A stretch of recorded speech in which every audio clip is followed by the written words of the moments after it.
8 ay Azərbaycanda əsirlikdə qalan və 15 əsir arasında iyunun 12-sində Ermənistana qaytarılan müddətli hərbi xidmətçi, Kotayk rayonunun Qaxçı icmasının sakini Narek Sirunyan Bakı həbsxanasında keçirdiyi günlər haqqında və sağlamlıq vəziyyətindən danışıb. 44 günlük müharibədən sonra Narek ağır yaralı vəziyyətdə 4 hərbçi silahdaşları ilə birgə 43 gün mühasirədə qalıblar. Narek Sirunyan əsir olduğu müddətdə ona normal münasibət göstərildiyini və saxlanma şəraitindən razı qaldığını qeyd edib.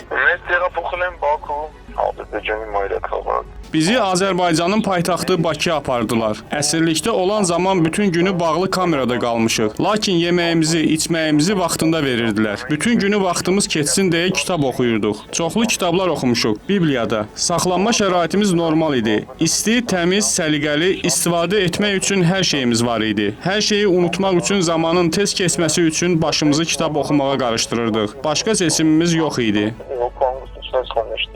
Bəs vətəninə dönməyinə ümidiniz, gözləntiləriniz var idimi sualına o belə cavab verdi.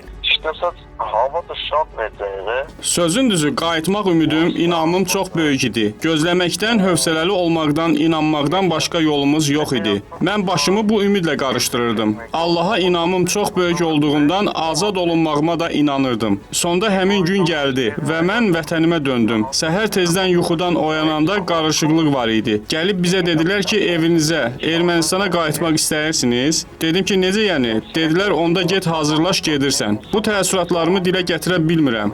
İnanmağım gəlmirdi. Bu uzun zaman ərzində 7 ayda gözləntilərimiz axır ki həyata keçdi. Əvvəlcə elə bildik ki, bizimlə zarafat edirlər. Mən donub qalmışdım. Deyilənlərə inanmadım. Lakin sonra tərpənəndə Gürcüstana çatanda sevincimin həddi hüdudu yox idi. Onda bildim ki, vətənimin yaxınındayam.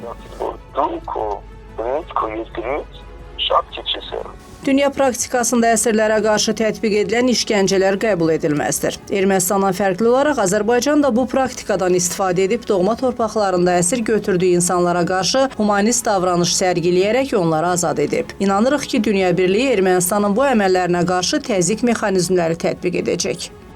Kanalımıza abunə olaraq bizə dəstək olun və hər gün ən yeni xəbərlərdən xəbərdar olun.